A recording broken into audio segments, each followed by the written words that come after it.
A very pleasant good afternoon as we welcome you into a Tuesday edition of the Lion Country Kia Goon and Ironhead Show. And yes, we are both here at Quaker Steak and Lube and ready to talk about a very busy weekend, opening weekend for the overwhelming majority of teams in college football. Of course, the NFL season will get underway on Thursday with the Philadelphia Eagles hosting the Dallas Cowboys. We'll certainly talk about that, talk about some of the other Penn State sports.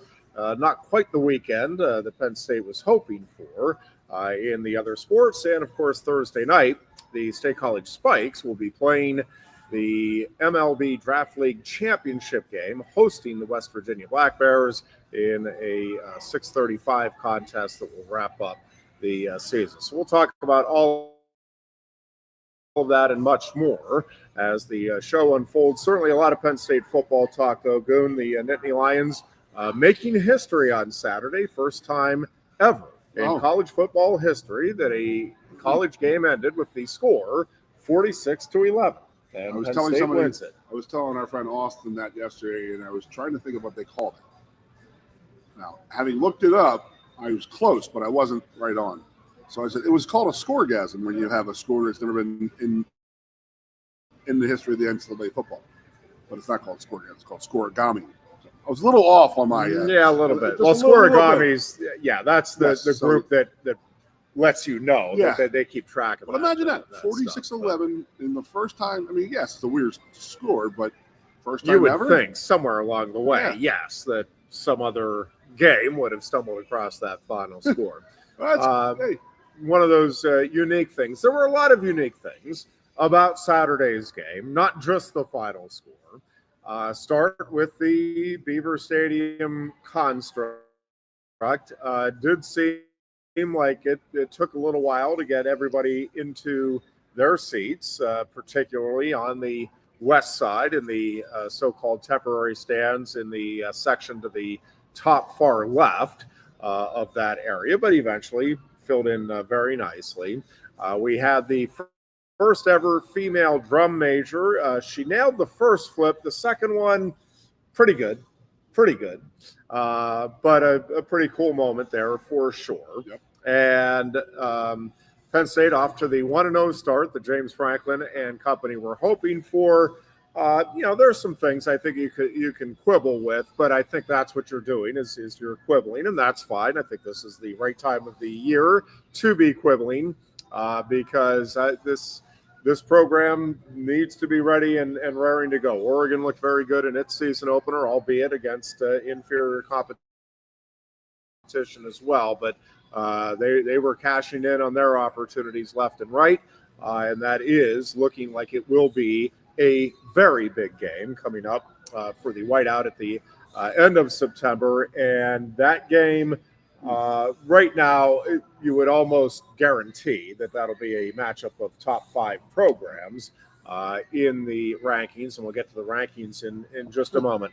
Overall, there's a little shuffling going on in the top 10. Yeah, overall, I thought, again, just a very good day for Penn State football. Certainly the weather was absolutely fantastic. I'll have to get into the press box accommodations were, from my perspective, actually absolutely terrific. Kind of really neat in a lot of different ways, and we'll talk about that. But it was a little unique at the start of it. But Goon, just going to you, I did listen to you and Landon a little bit. I was otherwise occupied. I meant to tune into you and Doc and company last night, and we were out finishing up a hike along Collier Lake with the family. So I missed it, but I got a little bit of your perspective on Sunday. But just your overall thoughts on week one. It's just the glorified scrimmage of what we had there. Yeah. And I know that people out there are like sitting there, and there's a lot of people nationally who are making fun of the conference, the out-of-conference scheduling and stuff like that. But people got to realize that game was supposed to be Virginia Tech.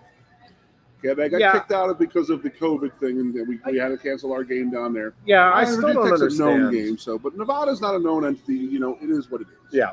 But again, you've heard me say it 1,000 times, glorified scrimmage, go out there, get good work done against live opponent in high speed environment and stuff like that.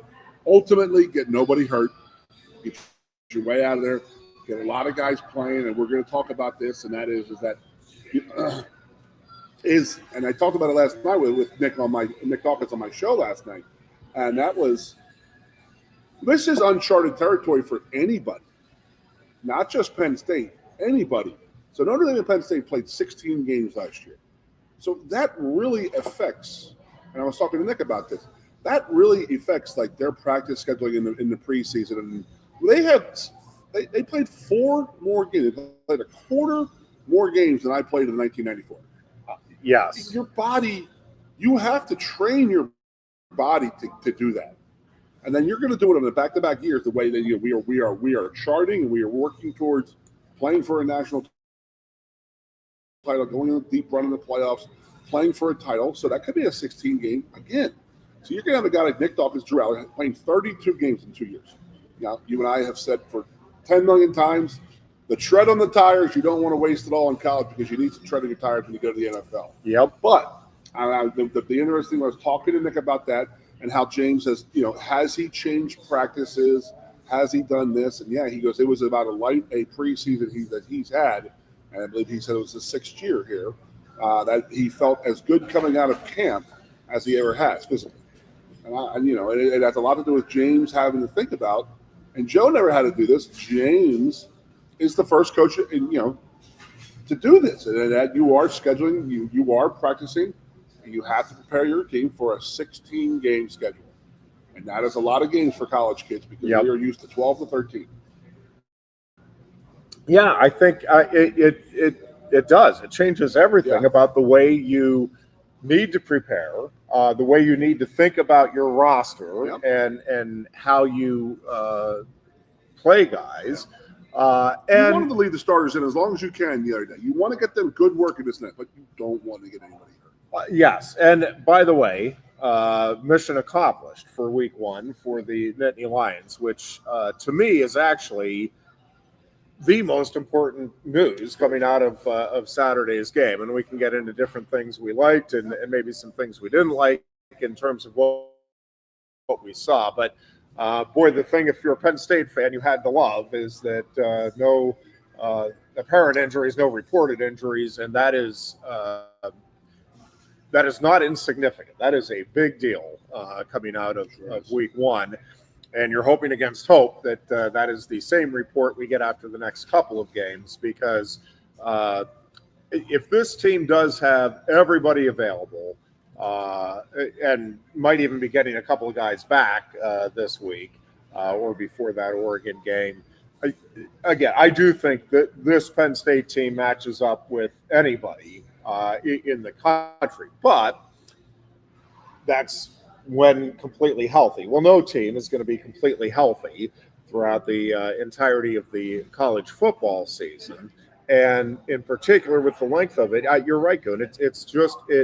It changes everything about how you approach a season and the work that you get, and it's a balancing act, because you do need to keep your starters sharp. You do need to get them work. You need to work on tackling in practice. I mean, the physical part of football is still a big part of certainly if you're going to make a championship run. But again, it is a long season now, and it's different than what these guys have experienced. Now, Penn State went through it last year, which I do think is a benefit in terms of, okay, maybe these are some things we need to adjust in the upcoming season. Now, a lot of the other top teams, the Ohio States and the Texases and Notre Dames and whatnot, they've had that similar experience as well.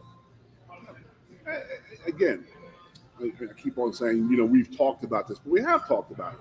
And I have talked about how Joe Paterno was an absolute unbelievable coach in recognition of his team's legs. Now, when I say legs, and that's the freshness of your team. He wanted to see if you guys had a jump, had some had some spring to your step, and you go through a tough, stretch, some big long ball games, you're going to have less practice. You don't want to be on your feet. But that is a 12-game, 13-game schedule that he was preparing for. Yep. So again, James is out there. He really has to be a master of his team and seeing where they're at physically and how their legs are, how are they tired. And I'm sure the other great thing is that we have a very great, very well led team, great senior leadership. A lot of guys are respected in that locker room that can go there and say, "Hey, James, we're good." Like I'm telling you right now, there's a story. No one wants to practice in full pads. No one wants to do it all the time. It's just you're going to go out there and you're going to get hit, you're this and that. So you're 7 weeks into the season. The last thing you want to do is go a live practice on a Wednesday. When you're having a live game on Saturday, you're playing Ohio State, and then all of a sudden you're playing Wisconsin a week later. Last thing you want to do is go out and hit and this and that. But you got to do it during the week. But my senior year, I may have been 94 or 95, one of the years. We were practicing a lot in just tops, and that's not having pants on. Not with the pads. You'd be in shorts, shoulder pads, and helmet, which means you're going 3/4 speed. But you're trying to get as live a work as you possibly can. But you don't want to. I know there are not a lot of weights on your legs, but that you're not practicing full. So you don't have pads on. You're not tackling type of thing. Yep. So we're sitting there, and I believe it was 95, and that's weird because Jeff Hardings. The All-American offensive lineman, he went to Joe and said, "Joe, we need more work on Wednesdays. Let's put the pads on." Because there was a stretch there where we were just mauling people in 95. We had about a 3 or 4 week window, and Joe was worried about our legs because, again, we are an older team, so we had been through the battles and stuff like that. So he was worried about us, and he was, as I said, that was his thing. So Jeff went to him, and Joe had us in tops on a Wednesday. And Jeff went to him and said, "No, Joe." He said, "Coach Wheaton," he called him Joe. You know what he called him? He called him Joe. He said, "Joe, we need better work on Wednesdays," because he felt as if we were lagging a little bit. This is an offensive lineman. This is my roommate, one of my teammates. Yeah. He went to Joe and said, "No, we want to put the pads on." And Jeff came in the meeting room and said that. I looked at him like, I don't know who the hell this we is, but I sure as hell don't want to put these pads on. Because my senior year, who I had to block every day? Freaking Brandon Short. They put him at defensive end to work me and Andre and get good work out of him. Brandon Short does not have a slow button. He is 188 miles an hour every play. And you'd be like, "Dude, it's a walkthrough. Chill out." And that's just not how he handled it. He went 1,000,000 miles an hour all the time. And that was my senior year. It helped me out a lot, by the way, but that's definitely who I had to go against every freaking practice. And Jeff's going against a 220-pound, nose guard. And I'm like, "Oh, it was a real tough one there, Hart, man." Him and Marco and Tilshey, they're beating up these kids inside, and me and Andre are having to fight with Brandon Short every damn play, every day. So, yeah. And then Jeff's like, "Oh, we should put pads on. We should have more practice."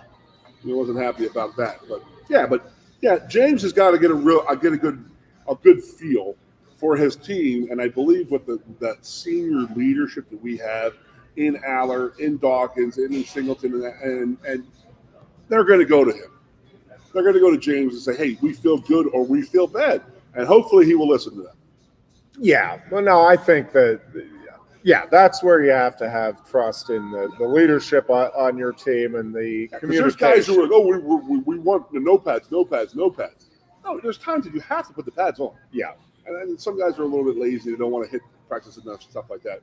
I think that we have enough leaders on the team to realize that we do need some work. Let's go to the polls for a moment, and then we'll return to Saturday. And polls now or the polls last week? Yes, the polls now. So the AP poll has now come out. It was just released here as we were coming on. Yep. Don't you think they really do need to get rid of the preseason? It's one of the things. Don't you think? No, but I don't. But what I do think is you need to be willing to, and I don't think they are, and that's what we'll get into.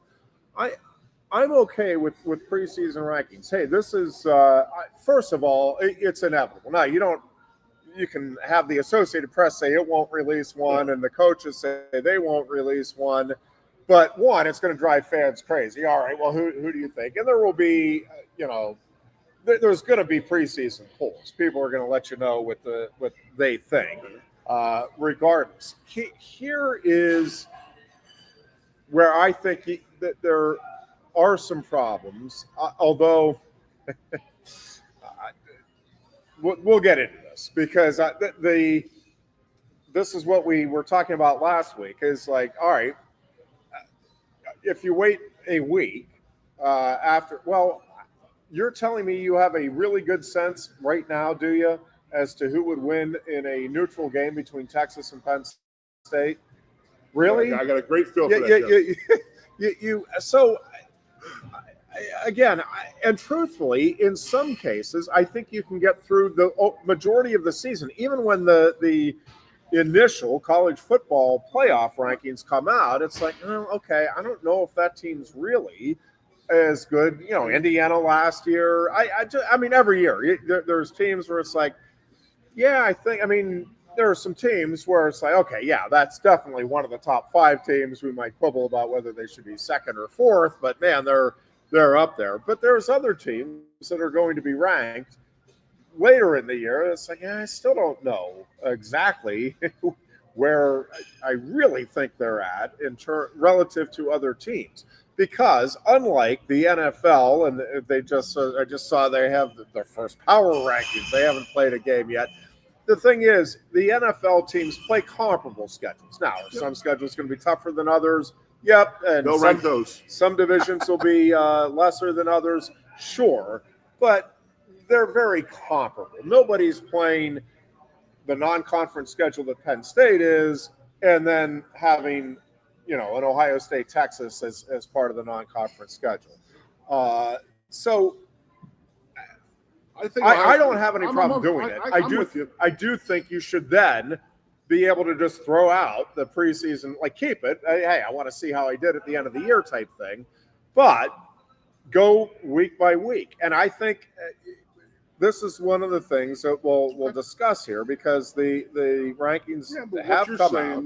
With what you're saying, I don't think Texas or Ohio State would be in the top 10 because that game was sloppy, ugly, beat up. But if they weren't ranked out there, you wouldn't know that they were number 1 and 3 team in the country. So I don't know. I followed it a little bit on the drive home. I was riding, but I don't know. It didn't seem like a really good game, a 1 versus 3 matchup. It felt like a week 1 game with two first-year quarterbacks as starters is what it felt like. But I think both those defenses looked and felt like, yeah, those are teams that could be contending. People out there who were saying Arch Manning is this and that, and he's crap. And you know how many guys went into the horseshoe and got humiliated as a quarterback? Well, let alone that being your first ever road start. Come on now. Yes. But this goes back to expectations and what's realistic and fan bases and all of that. All right, real quickly, the Associated Press Top 25 released as we were coming on the air here this afternoon. Ohio State is number 1 now. Penn State is number 2. LSU is number 3. Georgia is number 4. Miami is 5th. Oregon is sitting at number 6, and I'm going to go into why I think they will be a top 5 team here in a moment when Penn State faces them. Texas is 7th. Clemson drops to 8th. Notre Dame to 9th. And South Carolina checks in at number 10. Then it's Illinois, Arizona State, Florida State checks in at number 14. Then it's Michigan, Iowa State, SMU, Oklahoma, Texas A&M, and Ole Miss rounds out the top 20, 21 through 25. Alabama is sitting there at number 21. Tennessee is 22, Indiana 23, Texas Tech 24, and Utah 25. Tennessee's 22? Tennessee is 22. And then in the coaches' rankings, it's Ohio State 1, Penn State 2. Georgia is number 3 with LSU 4th. Oregon is number 5. And then rounding out the top 10, it is Texas 6, Ooh. Miami 7, Ooh, this is the coaches? Clemson 8, Notre Dame 9, and Arizona State 10. Yes, this is the new coaches poll released this morning. Then it's South Carolina 11, Illinois 12, Michigan 13, Mississippi 14, Florida 15, SMU is 16th, Tennessee 17th, Iowa State, Florida State, and Alabama checks in at number 20 in the coaches poll. Never let them drop it. Indiana is 21st, Texas A&M, Texas Tech, Oklahoma, and BYU round out the coaches poll. So now listen, this is the thing. If you just go by the week 1 performances, right? Like you would have to say that, and again, based on preseason hype, you have to have some sort of a starting point. So, yes, based on preseason hype, to me, LSU's win is the most impressive.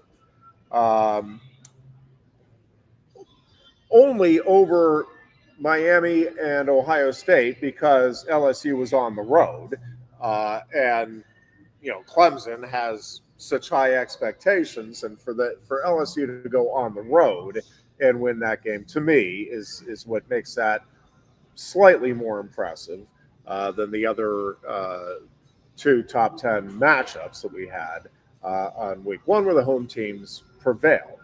But so this is the thing. If you say, all right, well, we're just going to, you don't have any preseason poll. Again, you still have some idea of, hey, I think Penn State returning a lot of talent. I think Ohio State returning a lot of talent. Texas, like, that these, you can't avoid what you're thinking going into it.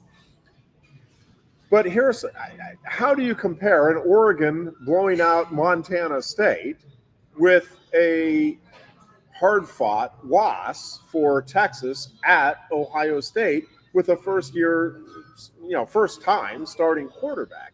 It's like, well, I mean, yeah, Oregon was impressive, but Penn State was impressive, but I mean, of course they're going to be impressive. So I don't know. I don't think these polls are terribly off myself. There's some things that I do wonder about. You wonder about, this is my worry, and this is every year I say this. It always seems the coaches and the SEC is always ranked as high as they possibly. They put all of their guys in there as far as they can, so when they do lose, they don't drop as far. That's my conspiracy theory of the whole thing. Well, so this is one of the things that I do find fascinating. And it's, I mean, this has always been an inconsistent, an inexact and inconsistent science. And I acknowledge that, and I think everybody has to acknowledge that. There's no way to make it completely consistent or to fairly compare, again, the types of games that I just was talking about. But this is where I do think you should have some consistency, and there's not any. So Texas loses by a touchdown on the road to the third-ranked team in the country, and they drop 6 places. I get that they were number 1. I get that they were favored. I understand that. Yeah. But they drop 6 places because they go on the road to a place that nobody ever wins. Like nobody in college football. There's, I don't know, what in the last decade have they lost more than 1 or 2 games at the Horseshoe? I mean, they don't lose there. So Michigan. So yes. So Ohio State, but even that just recently. So Ohio State, again, at home prevails over Texas. Texas drops 6 spots for losing to the returning national champion in their place. And then I turn around and it's like, okay, well, I mean, that can happen. Clemson started the season, were they 5? I meant to double check that, and I didn't. I think they were 5. Clemson was 4, I think. Were they 4? Okay. 5, yeah. So let's say there were 4. I'll double check that. But let's say there were 4. They lose at home to a team that was started the season ranked, I think, 16th with LSU, and they drop 4 spots. Well, now, which, just objectively, if we ask... You had some passion about this, Jeff. Well, Please, I'm just saying, if we ask anybody on the street, hey, here's a couple of results for you. This one team lost to the returning national champions, third-ranked team in the AP poll. Yes, by a touchdown. Really hard-fought game. Tried to come back at the end. But, they lost the game. And we have this other team that lost at home to a team with substantially lower expectations. Now, again, at the end of the day, it could be LSU wins the national title, and it's like, well, man, that wasn't a bad loss, and maybe Ohio State falls apart. Not going to happen. But we don't know with certainty how everything's going to play out. I get it. But in the moment, okay, Clemson drops 4 spots. Texas drops 6. Well, you tell me which is the worst loss. And I'm not saying either are horrific. And, by the way, this is why I think more teams should schedule good week 1 games in particular, but certainly somewhere in those first 3. But week 1, and I was talking with a few people in the press box, like, yeah, man, I'm really excited. And also, that Texas-Ohio State game, irrelevant. At the end of the day, in terms of, maybe it'll affect a seed. One will be seeded, maybe, depending on how the rest of the season plays out. With the way the setup is now, Clemson still can go win a national title. Notre Dame can still go win a national title. North Carolina, well, no, that's not happening. More on that coming up. But you know what I mean. I mean, these games, not a big deal if you lose them. It's a good learning experience. It'll add to the storylines when we roll around to the playoffs. Oh, man, remember back in week 1, Arch Manning looked awful, and everybody was writing him off, and now here he is. He's throwing for 5,000 yards, and the storylines will write themselves. So this is the thing, though. So Texas gets basically relatively crushed. Now, they're 7th. Again, if you haven't been following, the top 12 teams go to the playoffs. So Texas is very much in very good shape for the playoffs, as is Clemson, as is Notre Dame, which is their ranked number 9. Again, they get penalized even less. Now, they at least went on the road for their loss. Again, that stuff to me is fascinating. If you were taking it just in the moment with this weekend, again, Florida State's win was very impressive. Now, Caleb DeBoer, I don't know if you've noticed this, Goon. There are a couple of Alabama fans that don't seem altogether thrilled with Caleb DeBoer and his coaching prowess. There's a couple of people that are even suggesting he might be inferior to Nick Saban in terms of what he's going to be able to accomplish. A couple of fans have mentioned in passing that they're not quite sold completely, not 100% on board yet with Caleb DeBoer. That was my read of the message boards. I've all seen some of the things that were said about the Alabama team and the night before the game. Somebody said they were tweeting. Somebody was tweeting, and this could be Joe Schmo off of freaking street. But they said the difference in Caleb DeBoer era versus the Nick Saban era is they were at the team hotel the night before the game, and there were student athletes, aka players, outside waiting for fast food deliveries from Grubhub.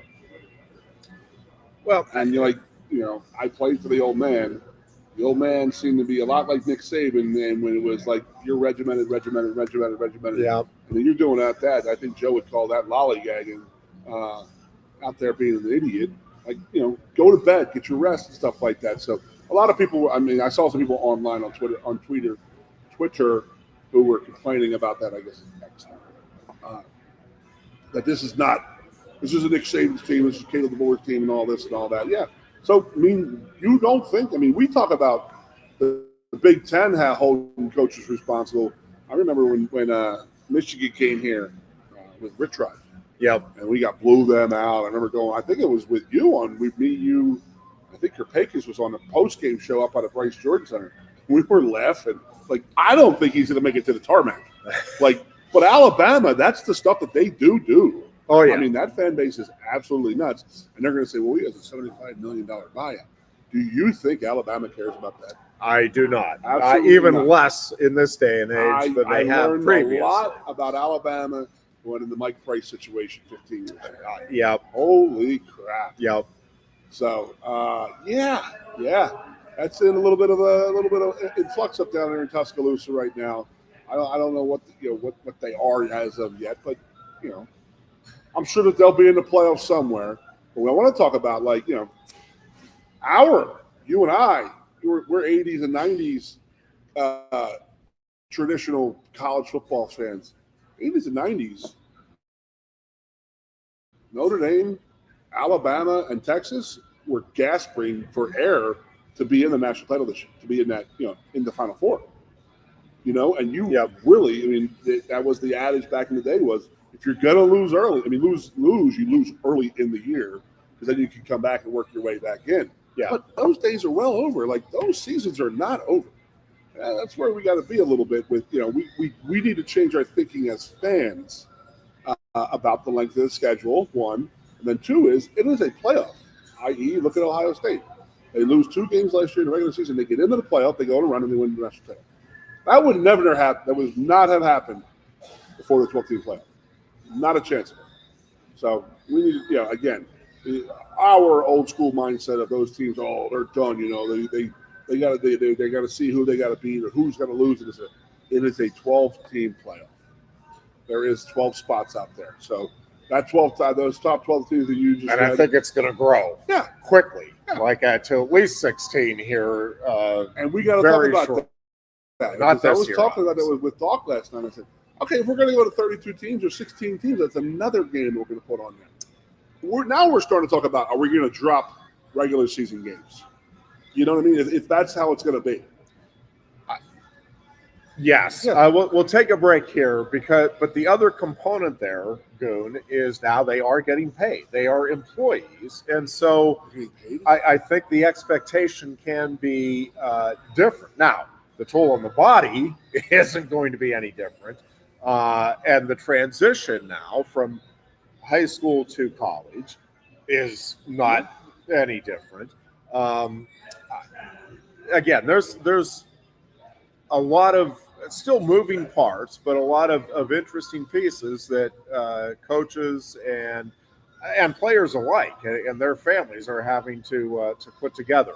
There was a lot being made in some sectors of LeVar Arrington Jr. not playing on Saturday, and I think again we'll take a break here. When we come back, we'll delve into that a little bit and all of these different things that people are trying to assess. Again, it is a new era. You where you can, you want to preserve these red shirts, and you can do that with an eye toward the future. And if you have guys that are playing reasonably well, and Penn State did in the backup roles, again, there are spots where I do think it's going to make sense. Hey, yeah, this guy could play right now, but we may really need him in a couple of years. He's still in the learning process. Let's at least hold off until we see, are we really going to need him to play this season, or can we hold off and just have him available late in the season? Again, all of these different tactics that were never in play before and are in today's age, these are all things that the coaches now have to take into account. Real quick before we take the break, happy fantasy football season to those who celebrate. I do not celebrate at all fantasy football. Yeah, I'm here if you need a hand. And Carrie, be nice to Keith. That is undoubtedly a reference to the Dear Goons t-shirt today. It's a plea. Somebody has to keep the Dear Goons. That's what everybody has said so far. You need it. You deserve it, is what everybody says. Facts what are kind facts. Of human being am I that my friends act like this? We will his wife, if you're not watching, it reads, "My wife beats me." Undoubtedly, they're talking about in board games. We will be back with much more on our Tuesday edition of the Lion Country Kia Goon and Ironhead show here on Sports Radio 98.7 The Fox. No one likes making trips to the gas station. Well, Lion Country Kia can help. If you're tired of going to the gas station all the time, Lion Country Kia can help with the 2025 Kia Sportage Hybrid. Save now with 2.9% APR financing for up to 48 months. And get $500 Kia Finance bonus cash. There's 14 available that get 38 MPG combined. Say goodbye to all those pump visits. 2025 Kia Sportage Hybrids start at just $32,285. And be sure to check out the full Kia lineup too. And their selection of certified pre-owned Kias. Remember, every new Kia comes with a 10-year, 100,000-mile powertrain warranty. Ease that pain at the pump with a 38 MPG combined 2025 Kia Sportage Hybrid from Lion Country Kia, 1334 Drivable Street off Shiloh Road behind Sam's Club, State College. Warranty is a limited powertrain warranty. For details, see dealer or go to kia.com. If you love wings, if you love rings, and all kinds of other tempting things. Great times, great food, get to Quaker Steak Lube. Get our Best Wings USA, signature sauces, mouth-watering appetizers, or any of our delicious award-winning lube favorites. Great times, great food, get to Quaker Steak Lube. I'm the Modelo Recruiter, and I'm looking for fans with good hands and great speed. The ones who stay focused and never miss a play. They go the distance on game day, even when their team is away. I'm always watching, always looking to reward more full-time fans. Because football isn't really football without you. Your first half champion, State College Spikes, host the 2025 MLB Draft League Championship game at Medler Field at Lebrano Park, Thursday, September 4th. Get your tickets now for just $10 a piece. Enjoy Dollar Dog Night with $1 hot dogs and Thirsty Thursday with $2 12-ounce drafts while supplies last. And the Spikes offer free admission to all students in partnership with Penn State Spa, the Student Programming Association. For tickets, call 814-272-1711 or buy and download at statecollegespikes.com. A lot has changed about State College. One thing that hasn't is W.C. Clark's Coffee Roasters on 234 East Calder Way. 30 different varieties of specialty coffee beans sourced from over 25 countries and roasted with love each morning in Happy Valley for over 45 years. They'll ship their fresh roasted coffee from their doorstep to yours. Order online at statecollegecoffee.com. That's statecollegecoffee.com. Hi, welcome to Timberland Federal Credit Union, a financial cooperative for its members, tracing all the way back to 1973. Experience Timberland Federal Credit Union, where you're greeted with a smile and financial solutions are tailored to your unique life journey. Here, we're not just financial professionals, we're your neighbors, people invested in your financial needs, literacy, and empowerment. Your dreams matter to us, whether they're about buying a home, growing a nest egg, or embarking on new adventures. TFCU draws from the past and invests in the future, offering modern tools like online banking to give you the freedom to manage your money practically anytime. Additionally, we're passionate about giving back both time and resources because enhancing our community is at the core of why we're here. Visit TFCU in person or online to learn more about our services and apply for a membership today. WFXS, listen again. The Fox, your sports radio. Broadcasting live, loud and proud from Central PA's Sports Authority. WFXS America. 98.7, The Fox, State College, the Goon and Ironhead. And we are back here on a Tuesday afternoon. I knew this was going to happen, and I had stuff because coming off of this weekend, my mind is all over the place with this, with college football season, with Penn State, and there's like 1,000 different points. I'm like, let's talk about this. Let's talk about that. Don't forget about this. Don't forget about that.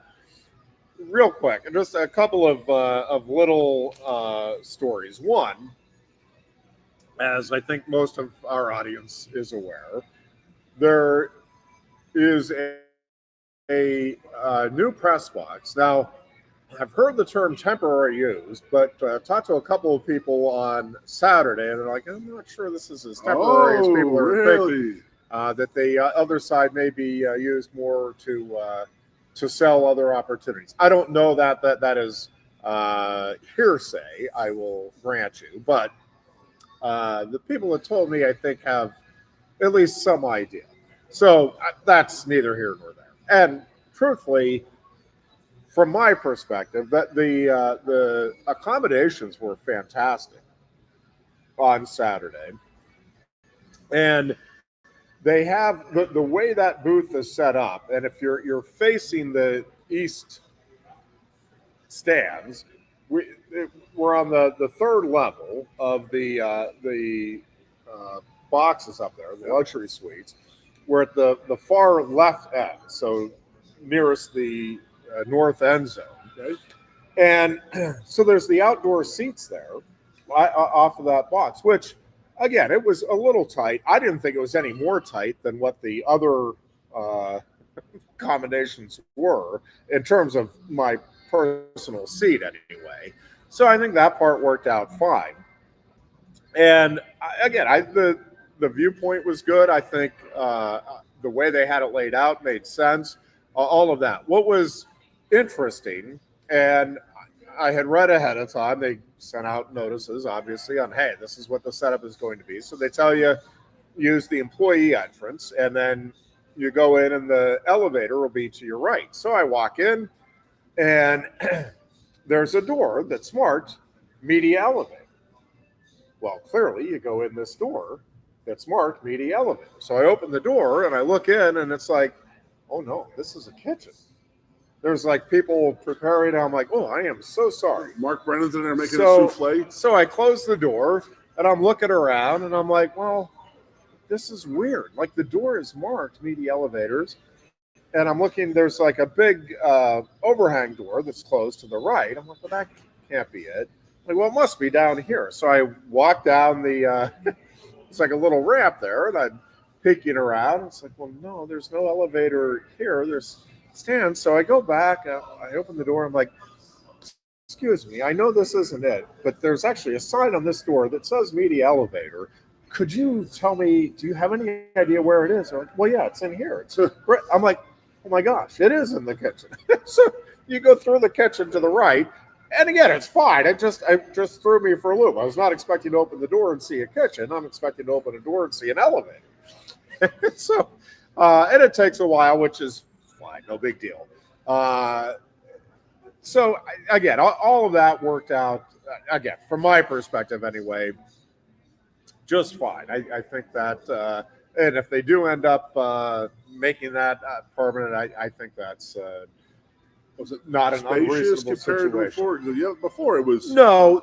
So there was definitely more room in the other press box, but in terms of seat space, again, I'm just speaking for me. Maybe others are having different experiences, because I did hear a couple people, at least under their breath, complaining about. But I'm like, well, it's the same amount of like elbow room that I've had. There wasn't a lot in the other press box. There's not a lot, but it again, to me, was perfectly fine. It's what, in terms of the seat space, it's always been to me. A couple of just quick notes. Lou Prado, yes, they had a artist rendering of Lou Prado, who is a Penn State legend on the media front. Penn State historian is the word I would use. Yes, I don't know if they did anything, but much more than that. Oh, yeah. But I don't know for sure where the stadium operations were. I was trying to, I had the binoculars out. I know the radio broadcast was still on the old press box side. They had booths set up there. I know Dan Leitzel, who I believe operated the stadium play clock from the time the play clock came into inception at Penn State, which was in college football, which was in the 1970s. He, I believe, was the only person until Saturday to run that play clock. I don't know who the new person is. Congratulations, whoever it is. I should try to find that out. But Dan passed away over the summer. But for 40, I forget now if it was 46 or 47 years, he did the play clock operations. It's just, there are things like that are just really special to the individuals who get to do them, whatever their responsibility may be. The statisticians, the play clock operators. So there's so many, and I was thinking about this as I was looking around the stadium a little bit on Saturday. The number of people, obviously you have the fans and they make it great too. And I think about some of the tailgates, and there are people that have been tailgating for 60, 70 years at Beaver Stadium with family, friends, whatever, with all kinds of various setups. Some have the full bars, some have it's like the same meal every week. You have an amazing setup in the Letterman's lot. It is neat to think about all of the different things that are going on. To me, it's neat to think about on a football Saturday. Coaches and their routines, players and their routines. But you had the Blue Band, the first female drum major, which was just a really cool story, really cool opportunity. But you think about, the folks on the sidelines, the chain gang, the folks running the clock, the folks making sure the right sound is going out in the stadium at the right time. The folks that are making sure that people that are supposed to be on the field aren't on the field. The people that are providing the food, and there's different organizations that are helping out in different ways, raising money for their organizations, whether it's through concessions. We've had the same parking lot attendant in Letterman's lot for 10, 12 years. It's just all of those different traditions that just kind of come together every Saturday, and you take them for granted, and you see some familiar faces, and some you get to know, and others it's like, nope, we just say hello. We pass every. I don't want to step on your parade Yep. here, but I go back to when my mom and dad were here in '83 to '97. So that was our tailgating time. But they had a place 15 miles down the road at Seven Mountains Campground. It was Kearns Campground, right next to Seven Mountains Campground. So it was behind that. Yep. So they moved that in the camper in 1993. I'm telling you, anybody who got married in my family, had a child in my family, deceased in my family, or their family, those people that were my parents, they turned into some of my parents' best friends for the people out of those campers. And they're from all over the state, all over the country, but they always used to come there on the weekends, and they used to, I'll tell you this real quick. Yep. Like, we used to go out there. I used to bring Jeff, Marco, Brandon Noble, Billy Anderson, 15 guys out there. Dude, it was unbelievable. So you'd go on a Sunday morning, you go to church, you do whatever, go check in, get everything done with what you do with football. That's our day off. So then we would drive out there to Seven Mountains Campground, and then we would pull up, and you'd see other people come out of their cars, and they would be having plates and platters of food to come feed us. It was like they had tailgates all day yesterday, but they saved all the steak and the filet mignon, waiting for Sunday to see Marco and Jeff and myself and my brothers and all of our friends and get to know them type of thing. I mean, that is the thing that my parents tailgated with them for 15, 20 years. They were my parents were they were best friends with them. They were going to their kids' weddings and their kids' christenings and their kids' weddings, and they all came when my mother passed, even when my father passed. They were all there. That's the tradition stuff that you get here. Yeah, and it's absolutely fantastic.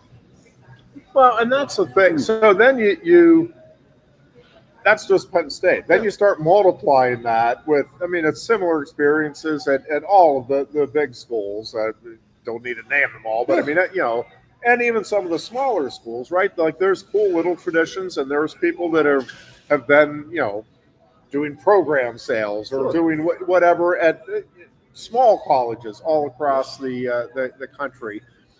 That to me is just one of the neat it's Americana to me. Stories, yes, about sports that I was even thinking about when we were down in Williamsport when we went down for the Little League World Series, my kiddo and I, the people there that were like just the ushers.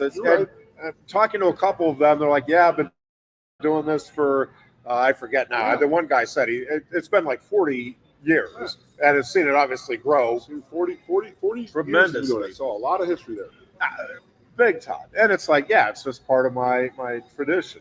That stuff to me is really neat, and is one of the reasons that I think Penn State football and college football is so special. Well, we get accused of being a cult for that. And that's fine. And anytime, I've talked about this over the years too. Anytime there is like some horrific issue, like 9/11, we inevitably get the columns about, boy, this really puts sports in perspective, and how insignificant sports are. And I am telling you, it is just the opposite. I'm not telling you that sports are more significant than life or death, but what I am telling you is what brought us back as a country from the malaise, if you will, that we were in as a result of that. Now, people were angry and they were sad and all of that, but what brought us together, I would argue, as much as anything, was sports. Hey, we're back to having college football games, NFL games. Yeah, we have the president throwing out the first pitch at the World Series. All of that stuff, like sports, to me, it's like, okay, and not for everybody, and I understand that, but I'm telling you, for a lot of us, it's sports is what, okay, man, there's some semblance of normalcy, and we can go on and enjoy the lives that we have. Smile, enjoy. And you can still have your sports passions. Papa Joe Chevalier, may he rest in peace. We used to carry him when I was working at another station in town, and I loved his show. And he had the Bite Me Wednesdays, and he was one of the reasons we loved carrying his show was he was a Steelers fan, but more importantly, a Cowboys hater, and a Yankees hater, and all of the right thing. And he came on. He's like, listen, I'm still going to hate the Cowboys, and I'm still going to root against the Yankees because that's what I do. It's not. Again, people sometimes are, you shouldn't use hate. It's sports hatred. We all understand that. Nobody is actually, wishing ill upon, these players. We're just wishing that they have bad games against our teams. That's what we're wishing. When we say we hate, we mean we like seeing them lose. That's what we're saying. Not hate in that, you're a great example of that is awful things. A great example of like Penn State and tailgating is App State, Michigan. The whole parking lot was mesmerized. And I read somebody they were leaving Beaver Stadium, but they had the concourses had television. So he's like, there's 10,000 people watching these games, screaming and yelling. I'm in the parking lot. Somebody at like 10 rows down had a television. Everybody within like 30 rows of this car was sprinting to watch that game. And they're cheering for App State. And they were happy with App State when I was like, we're not getting this shit. We still don't get it, but it was still fun. We brought it all together, but our little hate and disgust of Michigan, that was fun. But I do remember that. Everybody was running around and I was just sitting there. I was like, this isn't good for us, just so you know. Just so you know. And they're like, I don't care. But the more I think about it, I love seeing Michigan. I still don't care. To have that type I still like seeing Michigan do. It is a fun thing. Even when Ohio State beats them, it's fun to me. Which hasn't been much. It hasn't been lately, but yeah. It's again. I said it before. It's Americana. You going down to Williamsport? It's like that. It's like that is the soul of our country. As many people just want to rip this country apart, and they're on one side and we're on the other side, and this and that, and we hate it. No, we don't. When it all comes together, you're right. I think that sports has a great appeal to bring everybody together because you know what? If somebody comes to my tailgate and wants to talk politics, get the hell out.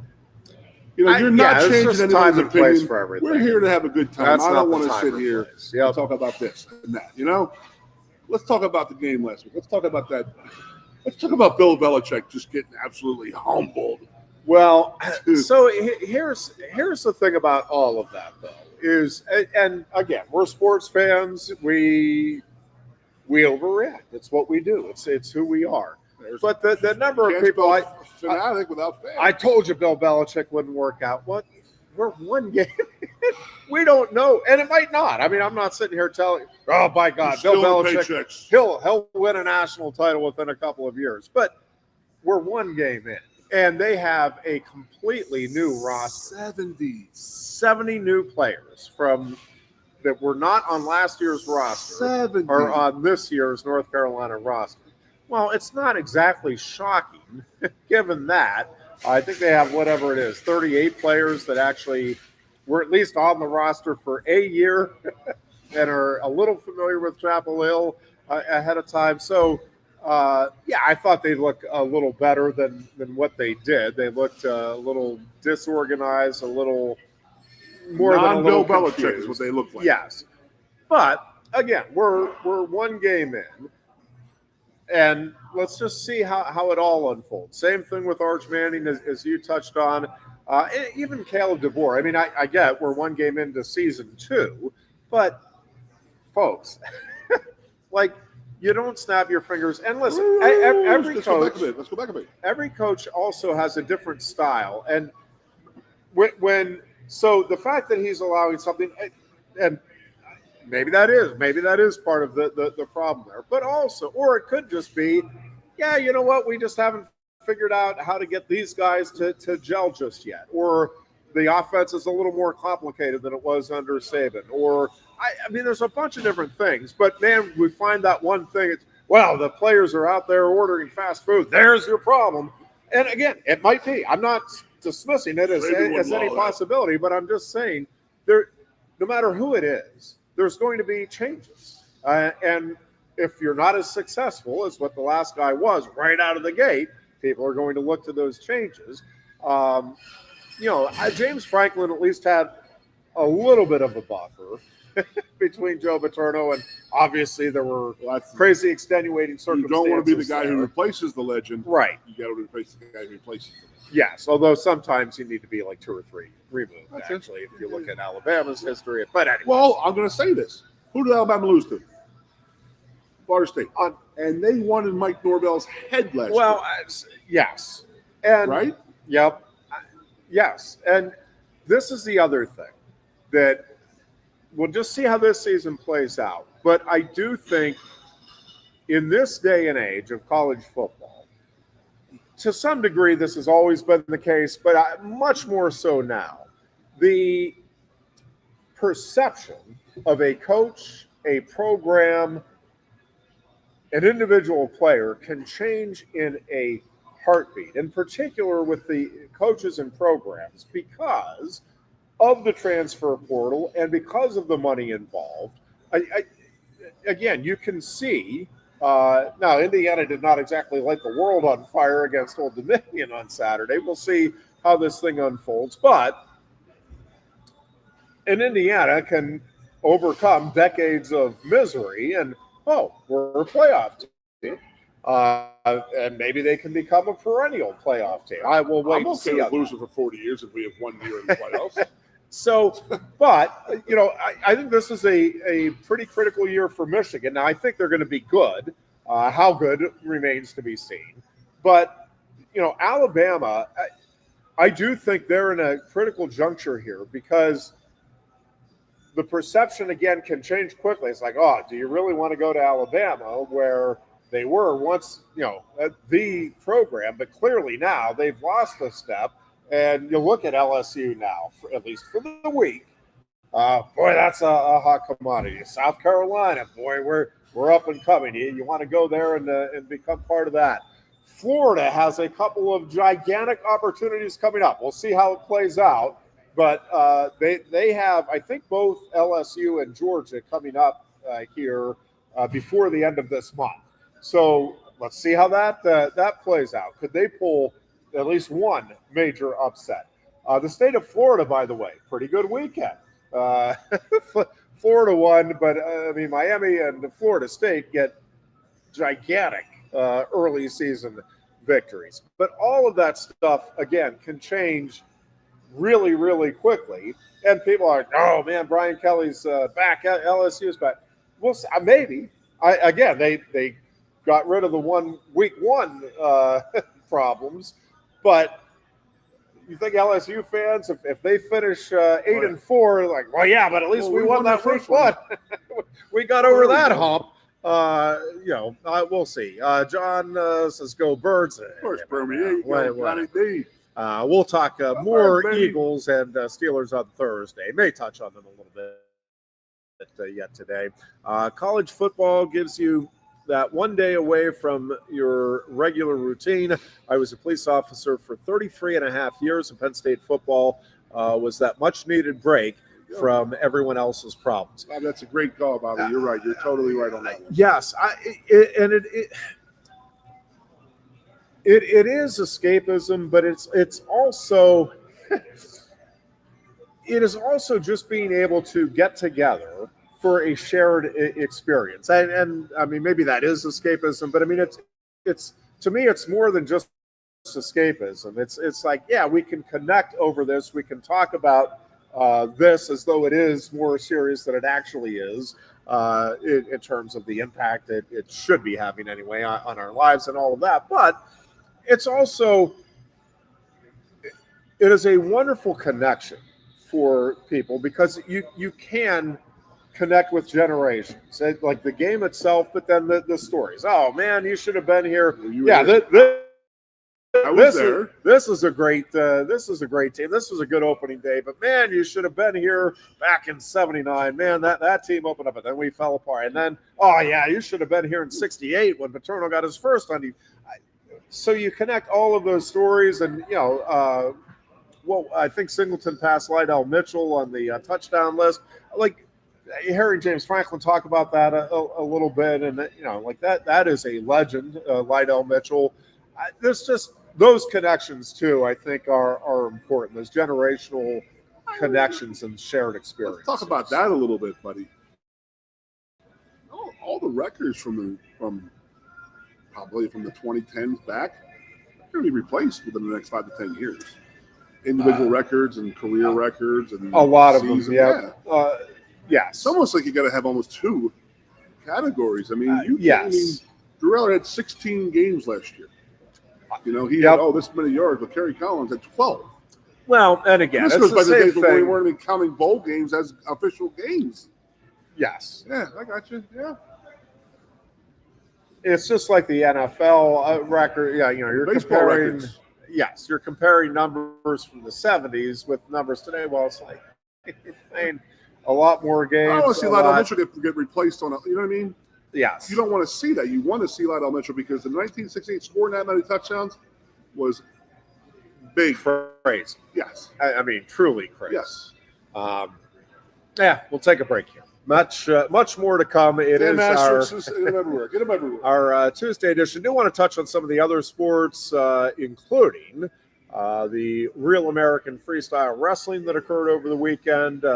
Penn State women's volleyball, again, not the results they wanted, but I actually think I liked a lot of what I saw there, and then maybe we'll touch on that a little bit as we continue here. It is our Tuesday edition of the Lion Country Kia Goon and Ironhead Show. We are at Quaker Steak and Lube. We're coming up at 4 o'clock. It is the all-you-can-eat wing buffet.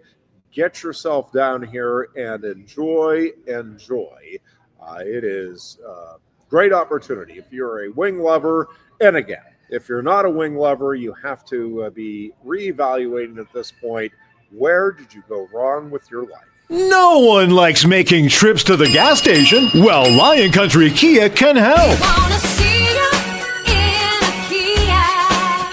If you're tired of going to the gas station all the time, Lion Country Kia can help with the 2025 Kia Sportage Hybrid. Save now with 2.9% APR financing for up to 48 months. And get $500 Kia Finance bonus cash. There's 14 available that get 38 MPG combined. Say goodbye to all those pump visits. 2025 Kia Sportage Hybrids start at just $32,285. And be sure to check out the full Kia lineup too. And their selection of certified pre-owned Kia Kias. Remember, every new Kia comes with a 10-year, 100,000-mile powertrain warranty. Ease that pain at the pump with a 38 MPG combined 2025 Kia Sportage Hybrid from Lion Country Kia. 1334 Drivable Street off Shiloh Road behind Sam's Club, State College. Warranty is a limited powertrain warranty. For details, see dealer or go to kia.com.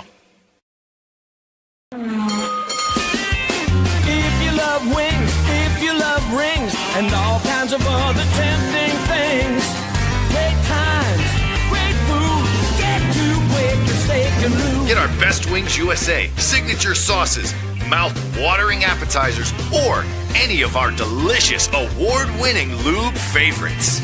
Great times, great food, get to Quaker Steak Lube. I'm the Modelo Recruiter, and I'm looking for fans with good hands and great speed. The ones who stay focused and never miss a play. They go the distance on game day, even when their team is away. I'm always watching, always looking to reward more full-time fans. Because football isn't really football without you. Your first half champion State College Spikes host the 2025 MLB Draft League Championship game at Medler Field at LeBron Park Thursday, September 4th. Get your tickets now for just $10 a piece. Enjoy Dollar Dog Night with $1 hot dogs and Thirsty Thursday with $2 12-ounce drafts while supplies last. And the Spikes offer free admission to all students in partnership with Penn State SPA, the Student Programming Association. For tickets, call 814-272-1711 or buy and download at statecollegespikes.com. A lot has changed about State College. One thing that hasn't is W.C. Clark's Coffee Roasters on 234 East Calder Way. 30 different varieties of specialty coffee beans sourced from over 25 countries and roasted with love each morning in Happy Valley for over 45 years. They'll ship their fresh roasted coffee from their doorstep to yours. Order online at statecollegecoffee.com. That's statecollegecoffee.com. Hi, welcome to Timberland Federal Credit Union, a financial cooperative for its members, tracing all the way back to 1973. Experience Timberland Federal Credit Union, where you're greeted with a smile and financial solutions are tailored to your unique life journey. Here, we're not just financial professionals, we're your neighbors, people invested in your financial needs, literacy, and empowerment. Your dreams matter to us, whether they're about buying a home, growing a nest egg, or embarking on new adventures. TFCU draws from the past and invests in the future, offering modern tools like online banking to give you the freedom to manage your money practically anytime. Additionally, we're passionate about giving back both time and resources because enhancing our community is at the core of why we're here. Visit TFCU in person or online to learn more about our services and apply for a membership today. WFXS, your sports radio. Broadcasting live, loud and proud from Central PA's Sports Authority, WFXS America. 98.7 The Fox State College, the Goon and Ironhead. And back here on a Tuesday afternoon, feels like a Monday. With the Labor Day holiday yesterday. You got me today when you texted me. Oh, my dude, gosh. it's Tuesday. Yes. We talked all morning long about it being Tuesday. Yeah, the Labor Day on our just show. feel like a glorified Sunday because the weekend goes so long. And yeah, I got you. I'll I'll allow it, Jeff. We'll allow it this time. I appreciate it. Some other news. First of all, State High football has a big game. If you're looking for something to do, and man, there is a lot to do. I understand in the area, Penn State has home women's volleyball opener, men's team, soccer team is back in action Friday night. But State High will host Harrisburg on Friday night in what should be the best local game involving the Center County team in high school football this season. Now, we'll be keeping an eye on the running back situation at Harrisburg, and I'll touch on that here in just a bit, but potentially significant injury that was sustained in Harrisburg's, I think it was 21-13 win over Bishop McDevitt on Saturday. Battle of the Berg. This is so. A couple of other things with Penn State sports. Penn State women's volleyball loses back-to-back matches, upset. They're down to number 5 because they also have 2 quality wins already, 4 tough matches out of the gate.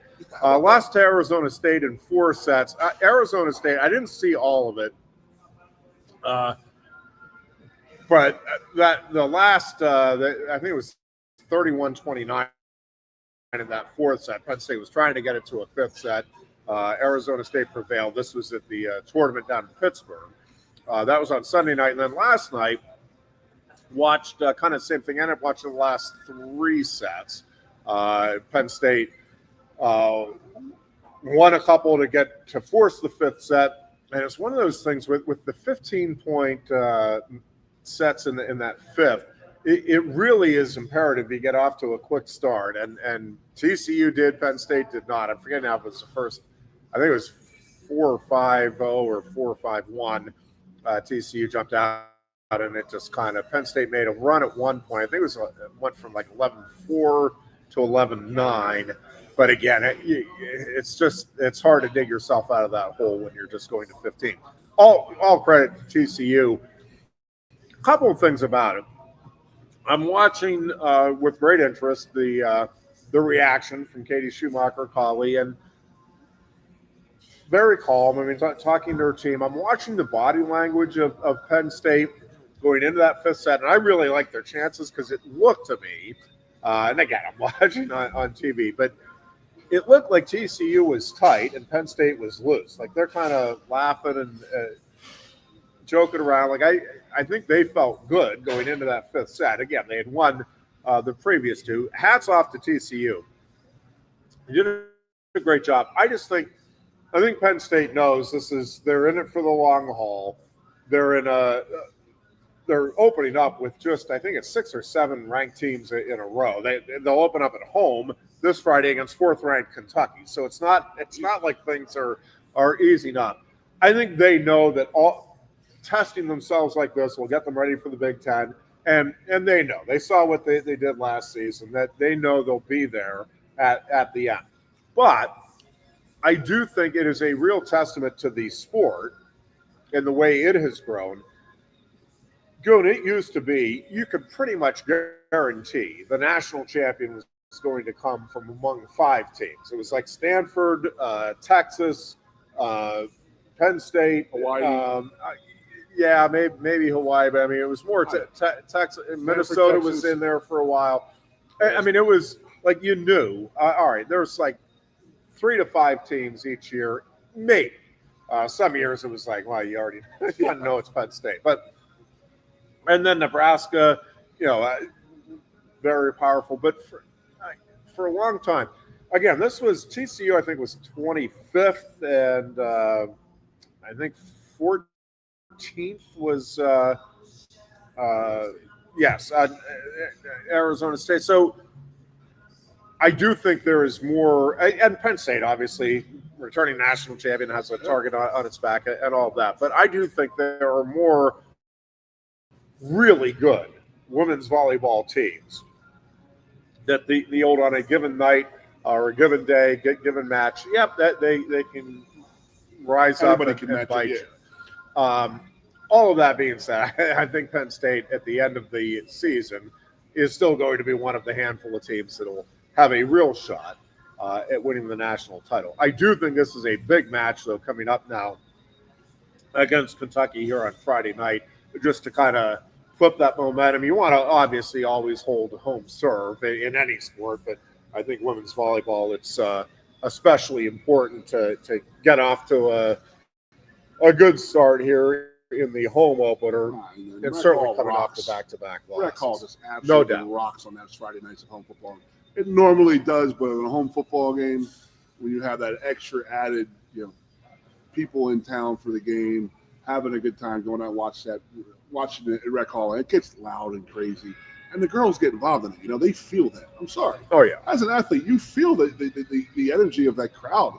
You've seen it enough times. You go to, you've been to enough away football games, and when you're at Indiana, and there's 31,000 people in the crowd, and it's like the stadium holds 70. So you're like, dude, there's like, it was horrible. But you feel that hype from the crowd, and those girls definitely feel it when there's a home game, a home match on Friday nights of a home football game. No doubt. Ooh, baby. Yeah, no, it's just a different energy. Women's soccer ended up settling for a 1-1 tie with James Madison, which was a disappointing result. Missouri State knocked off the Penn State men's team 3-1 after the men jumped out to a 1-0 lead. So not a great weekend. Field hockey lost at Virginia. Virginia's ranked third in the country. Not on the road. That's not a bad loss. 5-1 on Friday. The field hockey team lost, but they'll obviously look to rebound there from a tough weekend in the non-football sports. Confirmed. Absolutely great information came out, though. Yeah, confirmed on Saturday that the Penn State men's hockey team and the women's hockey team, kind of been under the radar, was the women's hockey team, but Penn State women will take on Robert Morris, and the Penn State men will face Michigan State at Beaver Stadium. Again, this was confirmed on Saturday. It'll be pretty cool. End of January 31st, and Saturday. Now, on Saturday, because a lot of people were suspecting it was going to be a Sunday game. Nope, Sunday match. Yeah, times have not been set yet, and I think part of why, and I don't know this. I meant to ask, and I did not. I suspect part of why they may have done Saturday is the possibility of postponing it to Sunday. I don't know that is the case. Okay. I need to check into that. Okay. But I'll tell you what this is one of the challenges with doing a game like this is the contingency plan, and I'm sure this will be announced in the coming days, coming weeks. There is no guarantee. Like, everybody's excited. We want to see this play out. But if the weather does not permit it to occur, you still got to play the game. Now, whether it's Saturday or Sunday, so you have to have that contingency plan on, all right, these are the tickets that will then be accepted at Pagola, and the other people will either be, presumably they'd be refunded. I'm thinking, like, maybe if they have it Saturday and the weather's bad Saturday, they'll play the game at Pagola and maybe play the game Sunday, because it's a 2-game series. Or they play Friday. I don't think that would work. But I know it's a great idea. What you just said, that makes a lot of damn sense, bro. But you have to have. This is when they did the Iowa-Oklahoma State wrestling meet at Carver Hawk or at the Kinnick Stadium. They did have. Now they were able to do the meet, but they had the contingency plan. And it's like, all right, if we need to move this, if the weather doesn't allow us to hold this, these are the tickets that are good to get into Carver Hawkeye. The dual meet will still be contested. I texted Pat as soon as I heard this. I texted Pat 2 things. Excuse me, Doctor. I texted him one thing. I said, absolutely amazing idea, because how many people do you know, including yourself and myself, like the weekend before the Super Bowl? There's nothing. If Penn State hockey could take that weekend over and make this like a yearly thing, where like people know, like, hey, the weekend before the Super Bowl, there's nothing going on. You have NFC, AFC conference title on Sundays the week before, and you have 2 weeks before the Super Bowl. But make that weekend Penn State hockey weekend, white it out, the whole stadium, white it out for the hockey game. You can own that weekend. It's amazing what they could do. Yeah. With my music playing too. It is about, so in the day and age we're in, and I think Pat Kraft obviously very clearly understands this, but one of the things that I think you are always looking to do, if you are in the sports business or entertainment business or sports entertainment, is you're looking to create unique opportunities, right? And I think we've talked about it since Pat Kraft has come in. I mean, he has told the coaches that come to me with your ideas. no matter how off the wall you think they might be. Not saying we're going to do everything, not even saying we'll try everything, but we're probably going to try a good chunk of it, and we'll talk about it. And yes, we will at least entertain what the logistics are and what the realistic possibility of being able to pull it off are, because again, that's the era we're in. And I do think when you look at what this area has to offer right now and what Penn State is offering with its athletics. We talked about on our morning show the Ironman Happy Valley Triathlon. Well, now having that as a championship event, like that is a huge deal. As you continue to see hotels continuing to go up, the tourism component, which has always been a big part, obviously, with the football games in particular, has always been a big part of Happy Valley. It is growing. I mean, Happy Valley Adventure Bureau and all of the folks that are working together to collaborate to make more opportunities available. I think if this thing goes the way the overwhelming majority of us are expecting it to go, well, then that does open up the realistic possibility, I think, of having a Winter Classic here, a Flyers-Penguins game, potentially. Or, maybe it's the Sabres and the Penguins. Whatever it may be. But I think that opportunity certainly presents itself. I think that, the chance of having a big time, like a professional lacrosse game, come in at Panther Stadium featuring some former Nittany Lions. Would you think that was that weekend? That would be no. But that would be a cool opportunity. I think bringing in, we've talked about having a wrestling match at Beaver Stadium. Again, timing there is a key component, getting the right opponent, all of that stuff. But I do think, again, you're trying to create these, hey, this is, you got to be here for this. You can the playoff game last year with SMU, obviously a great example. Make this our weekend. Have a wrestling match at Bryce Jordan Center. Have a women's basketball game. You know what I mean? Make events throughout the whole weekend. Yeah. Get people to come back up here. Make it like, hey, that's that weekend before the Super Bowl. We always go to Penn State, and they always have stuff. Put a concert in there. Do something. Get me wrestling, hockey, basketball. All of that stuff. But just try to make that weekend before the Super Bowl. Like every alumni knows to come back to Penn State because there's going to be great stuff going on there. They can honestly. What about this? Penn State parade Friday for the national champion football team. There you go. Well, they play January 21st. But you can have the parade that everybody's going to be here anyway. So hey, let's go to the hockey game tomorrow. Yeah. Oh, the wrestling match is Sunday morning at Rec Hall. It's at noon. Go to the wrestling match, 17,000 people, and then head home for the weekend. Yeah. Great for the economy. Great for Penn State. Get our fans to come back. It's tough during the winter here. With the sporting schedules and stuff like that. But if and you could plan on it, and we'll be here next year, I guarantee you. I'll be there. We'll be there. Have some name for it. Like a reunion weekend for Penn State. Have all the different sports playing. Put them in the big arenas where you have 100,000 people here who are going to come see a hockey game. They would go, 15,000 people would go see a women's basketball game, I think. I know 16,000 would go to see the wrestling team. Yeah. For sure. Yeah. And I know that everybody would want to go see the one. Let's make that our weekend.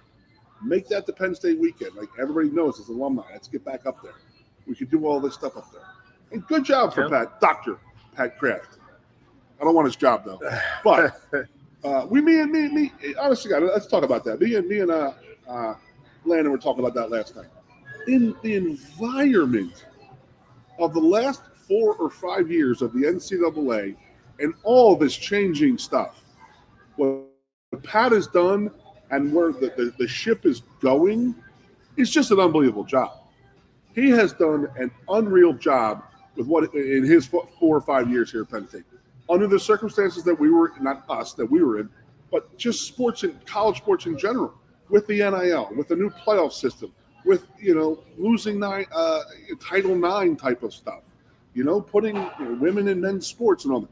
And he has steered Penn State ship to where we're going right now. And we have a $700 million renovation going on in the stadium.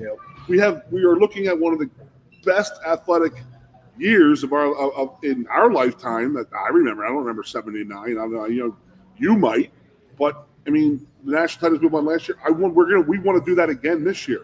We want to win more national titles. Good job, Pat. Dr. Pat. All right.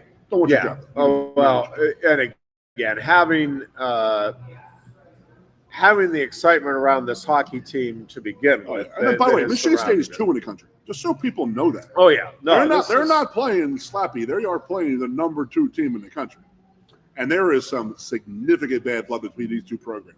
It's going to be awesome. Yeah, well, and if you're going to schedule a game like this, you need a marquee. Yeah, you need a marquee matchup because you're going to be counting on, yes, Penn State fans to show up en masse, but you want the other team also sending some folks to town. Number one, for the economy, but also to help fill that stadium. And Michigan State certainly has a passionate enough fan base that the opportunity to see their team in a venue like Beaver Stadium, that is very special for those folks as well. So yeah, it's going to be a pretty special weekend, no question about it. You just hope that the weather cooperates, and you never know. That's true, Rob. Yes. I like the national championship parade idea. We don't just gotta win it now. That's not a bad thought at all. Byers Franklin, we didn't get a parade for the hockey game. Damn it. I do.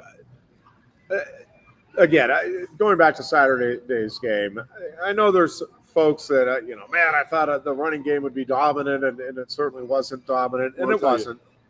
What did we say before? But I think that game actually worked out perfectly in a lot of different ways. Again, most importantly, no injuries. Secondly, I do think there were enough issues where it's like, this doesn't look like a finely tuned machine. And I didn't see any team, LSU included. I mean, LSU looked terrific, but you're not supposed to be a finely tuned machine week one. That's why it's week one. You're working toward that. But I do think that there was enough there that the coaches will have the players' attention. It's like, no, wait, it's not we've got this. And I don't think there's that mindset within the team anyway. But I'm just saying there were enough issues there that it's like, all right, we got to clean this up. We got to figure this out. Plenty that, all right, man, we got to go into game 2 taking this seriously just in terms of what we need to do in that locker room versus, regardless of the opponent. And I said it last week. I mean, this is as close to 94 offense as we're going to get, in my opinion. We got a great run game, good quarterback, good receivers, this and that. You know what I mean? So, again, I go back to this. Yeah. You all right? Yes, I just have to tell you the quick story after. Go ahead. So it's like, again, I've talked in the past about, like, when you played Penn State in 1994, how did you want to lose? Because I think Nevada came in the same way. And they said, you know what, we're not going to get embarrassed and give up 400 yards rushing.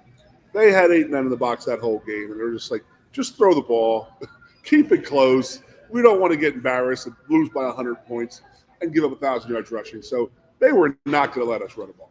So the funniest thing to me that happened on Saturday was I had a buddy be like, I swear to God, no, I swear to God, they're like, man, we didn't use the tight end enough. I'm like, you can't be serious. He's like, well, yeah, like I thought we had this great tight end room. I'm like, you do? Like, you are aware that all of last season we kept complaining about the receiving corps. The receivers had, 16 catches on Saturday. We have the 2 great running backs. Like, you can't. You only get roughly 70 plays. I didn't see. I do have it somewhere. Right. I don't know what the exact number was that Penn State had, but you get around 70 plays, give or take 10. But 70 is kind of the standard number of plays in a college football game you get to run. Well, again, you're trying to get both of your premier running backs touches. Ideally, you probably want them to each touch the ball at least 10 times each in a game. You have, by the way, some pretty good running backs behind them, and we haven't even seen all of them yet because of some injuries. Cam Wallace, he reminded me of somebody good. I think kind of maybe John Carter, Kurt Warner type thing. I don't know. He was reminding me of somebody in the past. It'll come to me. It's actually the same number he was wearing, if I'm remembering right, 26. Anyways, I think that was it. It was Cliff Dingle. Yeah, he looked at, just reminded me of him. Just the way he jumped was reminded me of somebody too. There was that leap. Anyway, that was unbelievable. So you have all of the running backs. You're trying to get the receivers involved. By the way, both Hudson and Pena. I had high hopes for Pena. I thought Hudson might be more, and I still think he may be more of the possession receiver, and not. I'm not dismissing that. It's a critical thing to have in your football team. But boy, they both looked sharp. I mean, they looked good. So I do think the receiving core, again, I don't think it's going to be a top 5 receiving core in the country or something, but I think they are good. I think they're good. So you have 3 top flight tight ends. My point is, you can't get each running back to go for 150 yards a game, each receiver to get 8 catches a game, and each tight end. It's going to be a game by game thing, and it's going to be kind of, hey, the team opponent this week is giving us this. If they're going to, Aller was going to come out there and say, okay, you're not going to throw the ball all over us. Aller did a great job of taking what was there. Exactly. We're going to run the ball down their throats and have 200 yards. That's how they want it. Yeah. That's the best part about being a dominant, about being a offense that can run the ball and pass the ball. Yeah, it's you cannot win as a defense. What do you want to shut down? You want to shut down the run? Then you want pass games there, buddy. We've done this show 5 years now. You've heard me harping on that. It's pick your poison, brother. You want Drew Aller throwing for 400 yards, or you want Singleton and Allen running for 300. I mean, that's just how it's going to be. Yep. Yeah, and I think defensively that they are getting some things figured out on that defensive line. Eventually I think Dennis Sutton could become a pretty decent player, Goon. But listen, in terms of the depth. Somebody said, you should be wearing 11. No. He's wearing 33. He can make his own name a number 33. Yes. I do think the depth that they're building on that defensive line, it's not there yet, but I think that is coming. They have talent. They have talent on that D-line. As somebody in the NFL said last year, what the hell are they going up at Penn State producing these, massive monster defensive ends? Well, I'm telling you, I forget –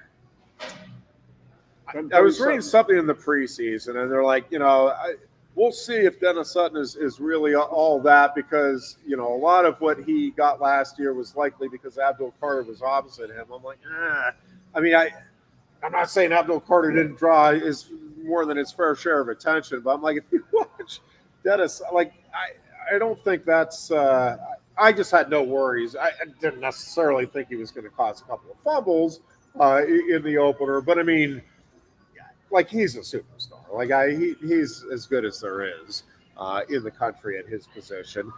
And I think everything is coming along there. I think you can see some of these guys starting to get, okay, we're getting it.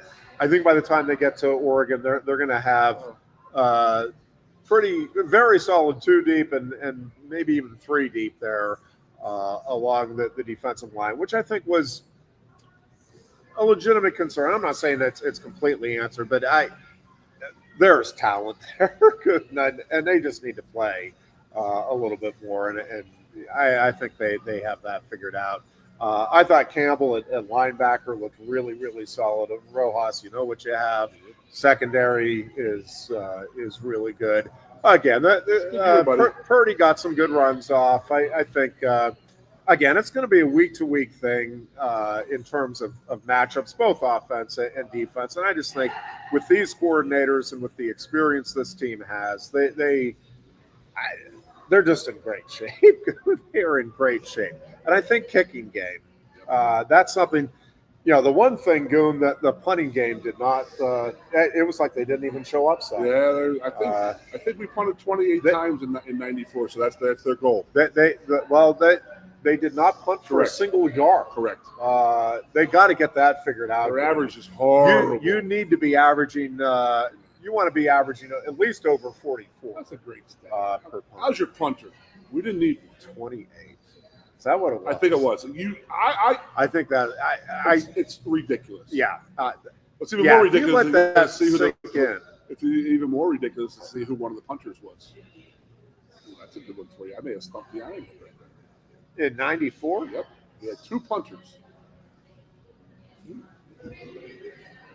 Well, we'll let you mull that over, and we'll answer that. Rob has a great comment. Goon. Yeah, as Joe would say, the most improvement you're going to make is from week 1 and week 2, and I absolutely 1,000,000% am in agreement with that. Bill Belichick is saying, for God's sake, that better be the case. Bill Belichick's in the transfer portal. We are coming right back with more on our Tuesday edition. No one likes making trips to the gas station. Well, Lion Country Kia can help. If you're tired of going to the gas station all the time, Lion Country Kia can help with the 2025 Kia Sportage Hybrid. Save now with 2.9% APR financing for up to 48 months. And get $500 Kia Finance bonus cash. There's 14 available that get 38 MPG combined. Say goodbye to all those pump visits. 2025 Kia Sportage Hybrids start at just $32,285. And be sure to check out the full Kia lineup too. And their selection of certified pre-owned Kias. Remember, every new Kia comes with a 10-year, 100,000-mile powertrain warranty. Ease that pain at the pump with a 38 MPG combined 2025 Kia Sportage Hybrid from Lion Country Kia, 1334 Drivable Street off Shiloh Road behind Sam's Club, State College. Warranty is a limited powertrain warranty. For details, see dealer or go to kia.com.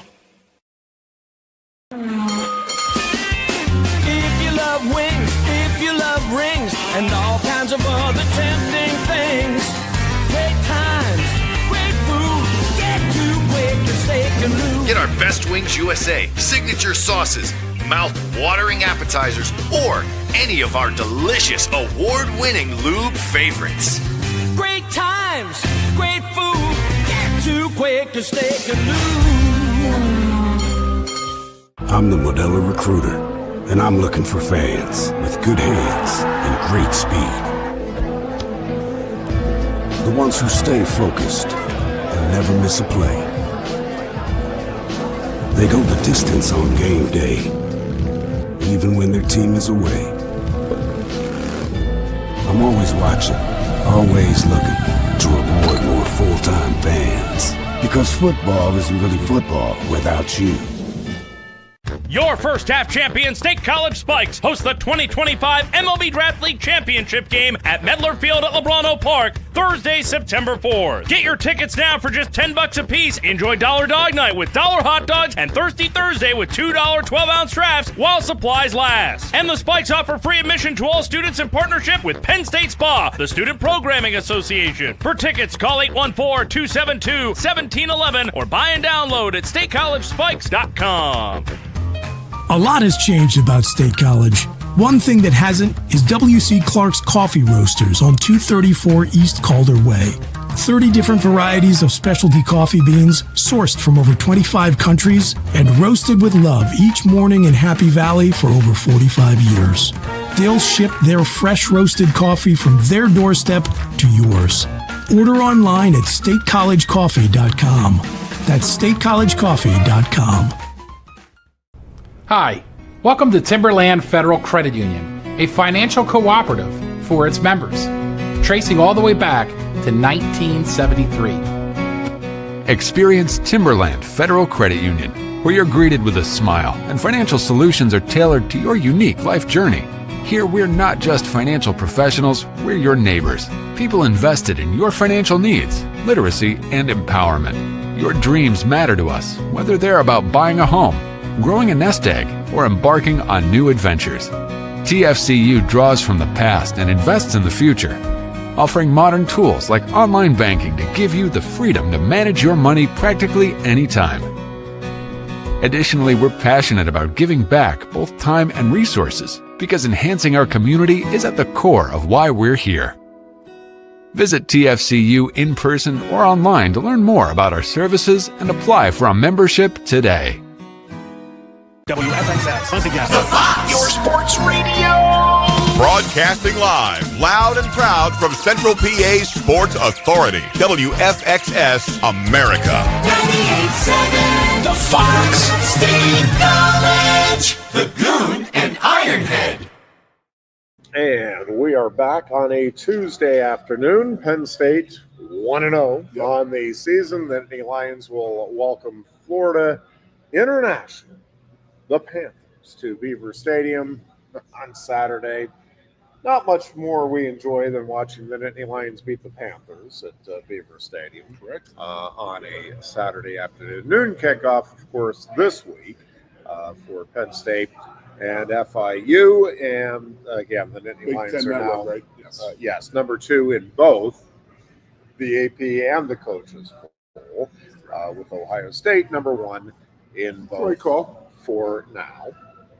Oregon is 5th in the AP poll and 6th in the Coaches poll. Mentioned earlier, I think Oregon will be top 5 just because I think there's going to be another upset at least before Oregon comes. And I'm not calling the specific upset, but Georgia has a couple of potentially tough ones at Tennessee. And then they'll be home with Alabama the day of the Oregon game. Same time. But yes, but they have the Tennessee game the 2 weeks before. It's kind of same thing as Penn State in terms of the week off then before. Jeffrey, who does LSU have the next Alabama game?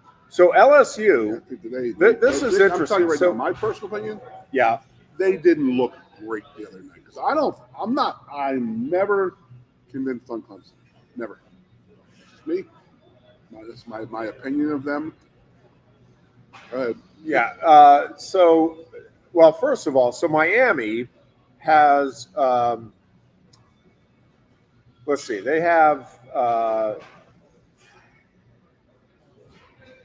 South Florida coming up on the 13th.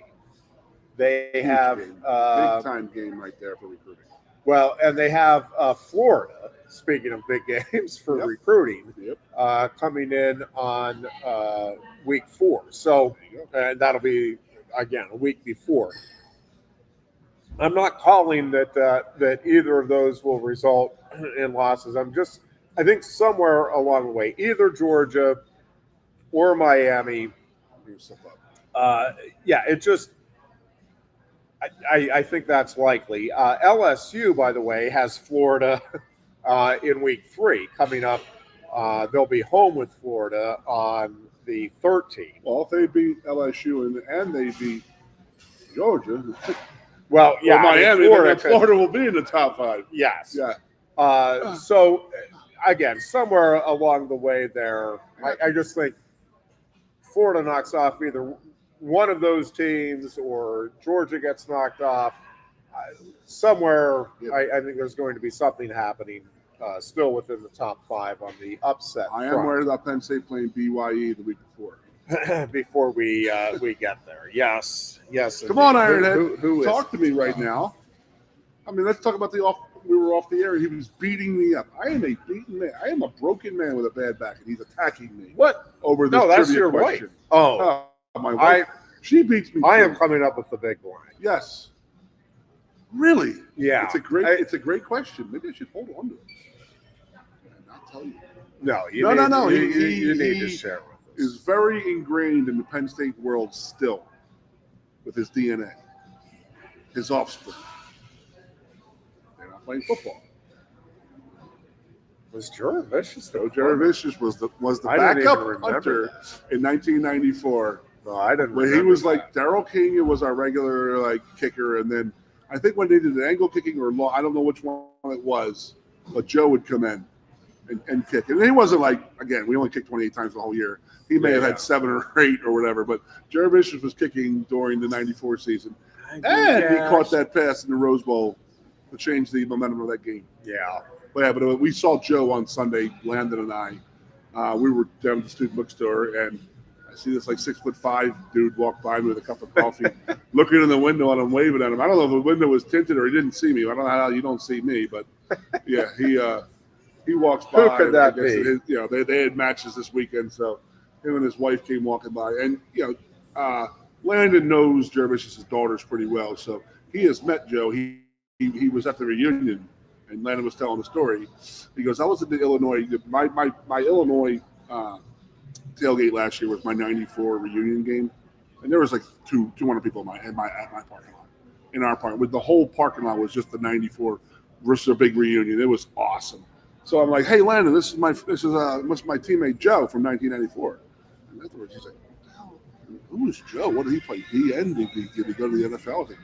Yeah, he was pretty good in the NFL, but he was a damn wide receiver. He looked at me and he goes, what? I said, that was Joe Jaravicious. And he goes, oh, dude, he's huge. He's every bit of 6'5". Yeah. And then the crazy part about Joe was his vertical leap. Yes. And his athleticism, you could not believe. He was 6'5" with a 40+ inch vertical leap. It's like, come on, man. You've had enough. You got enough. You need anything else here? My Lord.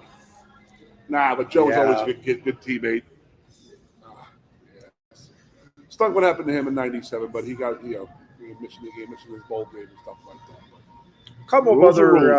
Just a couple of other quick things. My Pirates have officially been eliminated from. Jeff, I'm so from division. I know title you were worried about it. So they're not going to. They're still eligible for wild. Central. Oh yeah. They're right in the thick of the wild card race. Striking distance. Pirates open up a big series with the Dodgers tonight at PNC Park.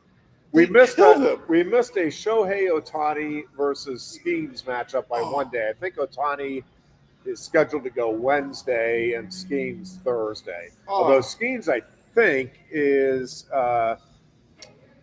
scheduled to face Snell, which is pretty damn good too. Yeah, that'd be a great matchup. But kind of haven't the Pirates destroyed the Dodgers at PNC? Yes. But they swept them like 2 or 3 times in the last year. It's just the Pirates being the Pirates. It's just what they do. It's absolutely fantastic. Your Phillies took a very important game 1 in the big 3-game series with the Brewers. Game 2, Goon, it's a 3-game series, so game 2 would be tonight you got to be excited about that game out in Milwaukee. Anybody out there, has anybody ever heard of this? It's pretty weird. Right. The Phillies and the Brewers played 1 game yesterday. I know it was Labor Day, but I guess that's why they did it. But they're off today. And then they finish up the 2 and 3 game series on Wednesday and Thursday. Now, the reason they gave the day off to the Brewers was because they had played 19 days straight, and it's a league and MLB rules. You can't play 20 straight days. So you're 19 days in. Just take Monday off. Yeah, they must. I know it was the Labor Day gate, although the Pirates didn't get any Labor Day gate, and they didn't have any. It is interesting. So yeah, it's just odd. I don't remember ever seeing it. But I'm sure the players did not take advantage last night of an opportunity. No, to be in Milwaukee. There's nothing to do out there. They have horrible beer in a city like Milwaukee with absolutely nothing going on. I'm sure they had some sort of a practice today. But are you kidding me? They went and watched Bill Belichick last night. What an opportunity! And his girlfriend. Yeah, I will. So opening week of college football was good. It's just great to have it back. I was watching a lot of different games, a lot of different thoughts. Well, I'm going to ask you this watching the games. Yep. Right now, you're probably mad there's not a game tonight.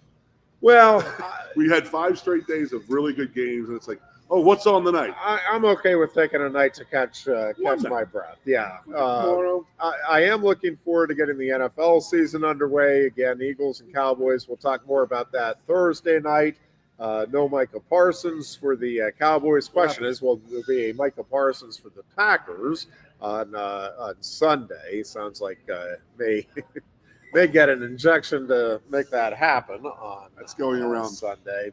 Steelers will open up at the New York Jets. Again, we'll talk more NFL on Thursday's show, but certainly a lot of opportunities. How about here. the NFL putting Rodgers up against the Jets week 1? Who could have possibly seen that? It just came out That's like just that. the way, just the dumb luck. Yep. The way that worked out. It happens every now and then. So, honest to God, I have not heard much about Rodgers with the Steelers. Honest to God.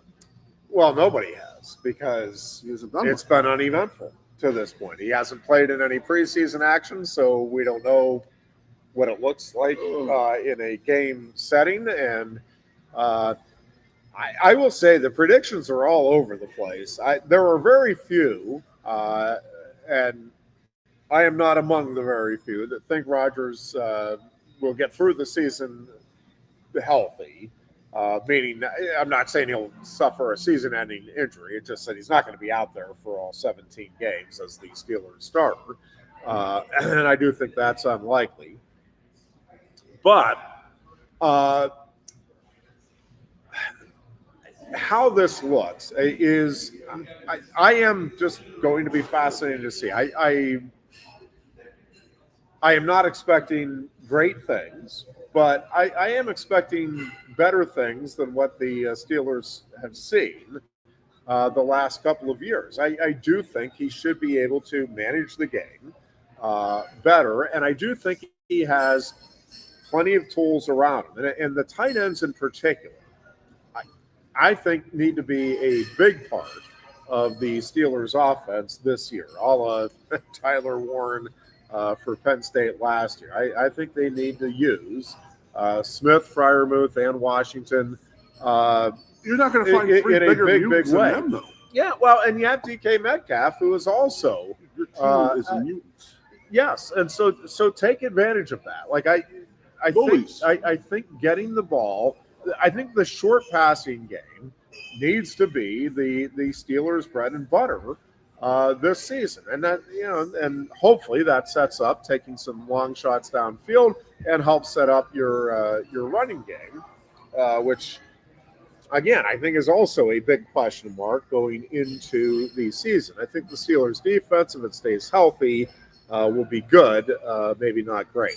I want to come back to Penn State for a moment, Goon, because a couple of things that we haven't touched on yet that I think were very encouraging Saturday. One, Ethan Grunkmeyer, I know James Franklin said that the reason the quarterback battle to be the number 2 behind Aller took so long is while both were doing some good things, neither were consistent. Boy, Grunkmeyer, I mean, he looked the part. Looked the part of a guy that could step in and easily run this team if need be, and run it very effectively and efficiently. And again, I get it. It's one game. I'm not ready to proclaim him the next Arch Manning. But I do think that was really encouraging. What was that out loud? What's me? I do think that was really encouraging to see. He put up good numbers, but it was the way he just looked like, yeah, I got this. Like he looked really comfortable, very confident, looked like the team had plenty of confidence in him. We talked about the receiving core. I do think, and again, I get it, very low pressure situations, but 4 for 4 on the field goal attempts, that operation just looked sharp. And I think the kicking game overall is going to be a huge plus. When I say I'm talking about the entire special teams, not just the field goals, which we thought were going to be a strong point. I think the punting game, they have 2 very, very good punters this year, and obviously the kickoffs, great. But I think the return game, Goon, and it was interesting because initially Penn State sent out its receiving team. I don't know what happened there with the coin flip, but Penn State sent out its receiving team first. Well, it was Singleton and Allen that were back there on the first non-kickoff, because then Penn State ended up kicking off. But I'm like, oh, okay, we're going to have those 2 guys back there. Well, that we never saw them back there then on the kickoffs. But what it tells me is that they like what they have with both their kickoff return game and their punt return game, and it feels like they have some different options with both that they're comfortable with. I'm telling you, Goon, I just again, we're one game in, it's Nevada. I'm just telling you, the excitement level is still very high because I think that this team, the potential is off the charts. If this team can stay relatively healthy, can continue to grow, and I think these next couple of games are big in just getting those in-game reps for some of the younger kids. Look out, Goon. I really do. I think this team is on track to live up to the preseason hype, and that's saying something because those expectations are sky high. Still are with me, still are with everybody else. I mean, again, you go out there, I want to talk about real quick. I don't have much time left, but just think about what James did up 2 or 3 touchdowns, and we're going for 2. And I'm sitting there, and somebody's like, oh, he's an ass, he shouldn't do that, this and that. And I'm like, dude, that's just for Oregon. That's the Oregon has to go back and spend 15 minutes of their time. I know it's petty, and petty. I did not love that because Nevada's like, come on, 33-0, like chill. Yeah, that seemed. I mean, the play that they ran was dumb. If James wanted to try that, it did not work. I'd do that at the first 2 or 3 touchdowns. Not one is 30+ now. Exactly. That was. I'm not blaming. I'm not on James. I'm in the middle on this one. But you know what? James may have forgot the first 2 or 3 touchdowns. You know what I mean? Like, hey, we want to go for 2 in the first one. And he may have forgot. All right, let's go for 2 this time. And being up 30-0, 33-0 was not. I didn't appreciate that. No, it was Nevada did not a good one. And it nearly cost Penn State the spread. Yeah. Now it ended up they gave up the touchdown, and they did convert their 2-point conversion, Nevada. So it ended up scoregamiism. It ended up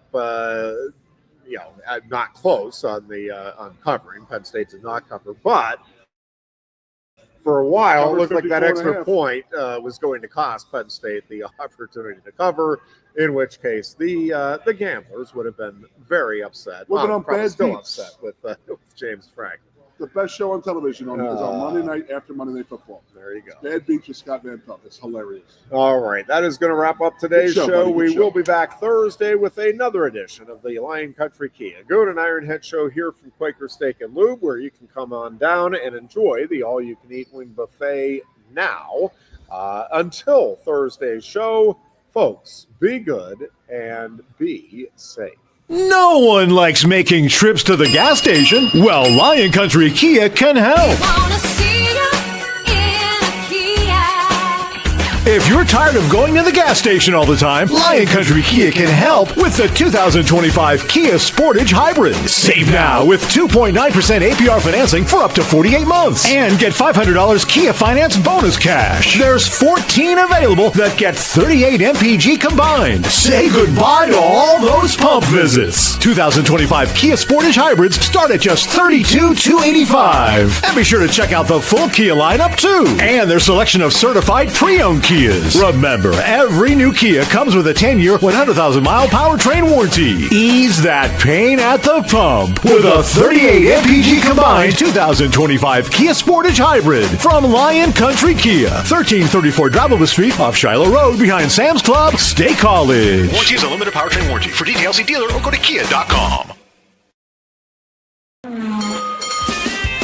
If you love wings, if you love rings, and all kinds of other tempting things, great times, great food, get to Quaker Steak and Lube. Get our Best Wings USA, signature sauces, mouth-watering appetizers, or any of our delicious award-winning lube favorites. Great times, great food, get to Quaker Steak and Lube. I'm the Modelo Recruiter, and I'm looking for fans with good hands and great speed. The ones who stay focused and never miss a play. They go the distance on game day, even when their team is away. I'm always watching, always looking to reward more full-time fans. Because football isn't really football without you. Your first half champion State College Spikes host the 2025 MLB Draft League Championship game at Medler Field at Lebrano Park Thursday, September 4th. Get your tickets now for just $10 a piece. Enjoy Dollar Dog Night with $1 hot dogs and Thirsty Thursday with $2 12-ounce drafts while supplies last. And the Spikes offer free admission to all students in partnership with Penn State Spa, the Student Programming Association. For tickets, call 814-272-1711 or buy and download at statecollegespikes.com. A lot has changed about State College. One thing that hasn't is W.C. Clark's Coffee Roasters on 234 East Calder Way. 30 different varieties of specialty coffee beans sourced from over 25 countries and roasted with love each morning in Happy Valley for over 45 years. They'll ship their fresh roasted coffee from their doorstep to yours. Order online at statecollegecoffee.com. That's statecollegecoffee.com. Hi, welcome to Timberland Federal Credit Union, a financial cooperative for its members, tracing all the way back to 1973. Experience Timberland Federal Credit Union, where you're greeted with a smile and financial solutions are tailored to your unique life journey. Here, we're not just financial professionals, we're your neighbors, people invested in your financial needs, literacy, and empowerment. Your dreams matter to us, whether they're about buying a home, growing a nest egg, or embarking on new adventures. TFCU draws from the past and invests in the future, offering modern tools like online banking to give you the freedom to manage your money practically anytime. Additionally, we're passionate about giving back both time and resources because enhancing our community is at the core of why we're here. Visit TFCU in person or online to learn more about our services and apply for a membership today. WFXX, once again. The Fox, your sports radio. Broadcasting live, loud and proud from Central PA's Sports Authority, WFXS America. 98.7 The Fox, State College, the Goon and Ironhead.